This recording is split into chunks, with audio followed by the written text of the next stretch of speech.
येऊ शकत नाही ना, तर किमान तुम्ही नागपुरात बैठक घ्या. नागपूरचे मुख्यमंत्री आहे, नागपूरला मग बैठक घ्यायला काय हरकत आहे. तर त्यांनी सांगितलं नागपूरला बैठक घेण्याच्या बाबतीत बावनकुळेजी आता म्हणते की मी सीएम साहेबाला विचारतो, ते काय म्हणते त्याच्यावर आम्ही ठरवू. कोण अपेक्षित आहे बैठकीमध्ये? मुख्यमंत्र्यांनी बैठक घेतली म्हणजे सगळेच येणार. मुख्यमंत्री यावं की महसूल मंत्री आले तरी चालेल? बैठकीत महसूल मंत्र्यांना कसं काही निर्णय होऊ शकतो? एवढे मोठे निर्णय मुख्यमंत्रीच लागेल. बच्चूभाऊ, तुम्ही आता म्हटलं की आम्ही करायचं रेल्वे रोको आंदोलन की नाही, काय सरकारकडून प्रतिसाद आणि तुम्ही काय करताय? ते म्हणत होते आता मी अर्ध्या 15 मिनिटात अर्ध्या तासात आम्ही हे करतो आहे, सीएम साहेबांशी बोलतो आहे. ते काय म्हणतो खरं मग थोड्या वेळासाठी तरी तुम्ही थांबले, आता निघाले होते? नाही, आम्ही तयारी करतोय, आम्ही तिकडच जातोय, आम्ही सगळी तयारी करून ठेवतोय. आम्ही आज रेल्वे रोकोही करणार आणि नागपूरच्या काही भागात आम्ही जाणार. कुठल्या भागात? RSS कार्यालयामध्ये आम्ही नेत्यांना भेटणार आहोत, कारण आता बीजेपीचं सरकार आहे, त्यांचं मुख्य कार्यालय RSS आहे. RSS साहेब तिथल्या मुख्य नेत्यांना भेटून त्यांनाही सांगतो का यांची कानउघडणी करा. काही भेटी वेळ मागितलाय की आंदोलन म्हणून जाणार? नाही, आंदोलन म्हणून काय आम्हाला जाता येत नाही का? RSS सगळ्यासाठी समाजसेवी संघटना आहे ती, तिथं काय वेळ घ्यावं लागतं? कमाल आहे तुमची. शिवाबाई संस्थेची वेळ घ्यावं लागते कुठं? कुणाशी भेटणार? जे कोणी असेल नेते तिथे त्यांचे, किमान आम्ही तिथे गेलो तर कोणीतरी येईन तर ना. RSSचं मुख्य कार्यालय आहे, त्याचा फायदा घेऊन का आम्ही? तुम्हीच सांगा. आता किती वेळ तुम्ही फायदा आता तुम्ही किती वेळ इथं थांबणार आहे? म्हणजे खरंच किती वेळ वाट पाहणार आहे फोनची किंवा चर्चा त्या अनुषंगाने पुढे? अर्धा तास पाहू, अधिक अर्धा 1 तास.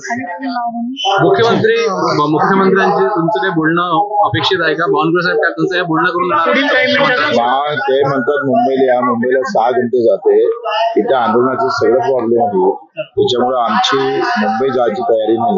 इथे चर्चा करण्याची तयारी? चर्चा करायची तयारी. फोनवर काही चर्चा होऊ शकते? फोनवर काय चर्चा होईल? निर्णय घ्या ना, बैठकीची गरज नाही आहे. निर्णय घेऊन पाठवून द्या लेखी, संपला विषय. आम्ही वाजत गाजत जातोय आणि मुख्यमंत्र्याचा पुतळा ठाण्यावर घेऊन नाचत जातोय. कर्जमाफी संदर्भात काय आव्हान, काय तुम्हाला अपेक्षा आहे? काय लिहून दिलं पाहिजे सरकारनं कर्जमाफी संदर्भात? शासन निर्णयच कळायला पाहिजे. काय असलं पाहिजे त्याच्यामध्ये? कर्जमाफीच्या बाबतीत सरसकट कर्जमाफीच्या ज्या मुक्तीचा जे काही आपण शासन निर्णय काढतो तसा काळा विषय संपवा. एकरची काही मर्यादा? कारण की यापूर्वी अर्धी शर्ती ठेवाच लागेल. किती एकरची तुमची मागणी आहे? एकरच्या पेक्षा इन्कम टॅक्स आहे, नोकरीवर कोणी आहे, मी आमदार आहे किंवा माझी आमदार आहे, यांना द्यायची गरज नाही. सरसकट झाली पाहिजे. मध्यंतरी बावनकुळे साहेबांनी असंच म्हटलं होतं की आम्ही सगळ्या ते शेतकरी कोण आहे, खरे शेतकरी कोण आहे, त्यांना कर्जमाफी द्यायची, त्यांची यादी शोधतो आहे. खऱ्याला देऊ नका, काहीच सांगा. एकच सांगायची गोष्ट आहे, तुम्ही सांगा ज्याला ताण लागली त्यालाच पाणी देणार का?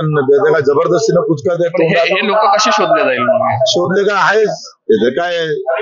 मतदानातले यादी प्रत्येक घर न घर शोधले जाते. आणि कर्ज हे लाडकी बहीण कशी काय केली तुम्ही? फटकीने अशी बटन दाबली लाईट लागला. एक अशी मागणी आली होती की राज्याचे काही महत्त्वाचे प्रकल्प थांबवा, मात्र 85,000 कोटीची काय गरज आहे शक्तीपीठाची? तुमच्या 64,000 कोटी तुम्ही मुख्य मुंबईत दिले, म्हणजे तिथं निवडणूक आहे म्हणून घातले. तिथे काय गरज आहे मुंबईला सध्या तरी? तुमच्या आता तुम्ही सांगा, एवढं चांगलं पार्क इथं बनवलंय, ऑक्सिजन भेटला पाहिजे. जो ऑक्सिजन निर्माण करते त्याला मरावं लागते. काय विषमता आहे देशामध्ये? तुम्ही म्हणताय की जे कर्जमाफी देतात, जे इन्कम टॅक्स भरतात किंवा जे सरकारी नोकरी, म्हणजे जे गरजू आहे ते शोधून आणि त्याप्रमाणेच दिली पाहिजे असं वाटतं. ते काही शोधायला वेळ लागत नाही. तुम्ही एक सांग, मी काय म्हणतोय, नागपूरला लागून जर 1 किलोमीटरला कोणाला कर्जमाफी द्यायची गरज नाही. ते येणे झालेले आहेत, त्यांच्या मस्तकी हे पैसे देऊ नका.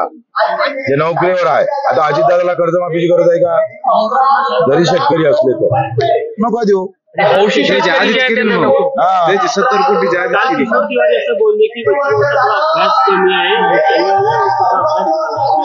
त्यांच्याकडे जाईन मी एक दिवस शिकाले, तेवढंच राहिलं आता ते करून. किती वेळ अर्धा एक तास वाटतो आम्ही, आमची तयारी तर झाली आहे. लेखीवर मांडणार का लेखीच लागेल, तोंडी काय करायचं, लेखी म्हणजे शासन निर्णय लागेल. म्हणजे किमान बैठकीचं तरी आश्वासन लगेच मिळेल.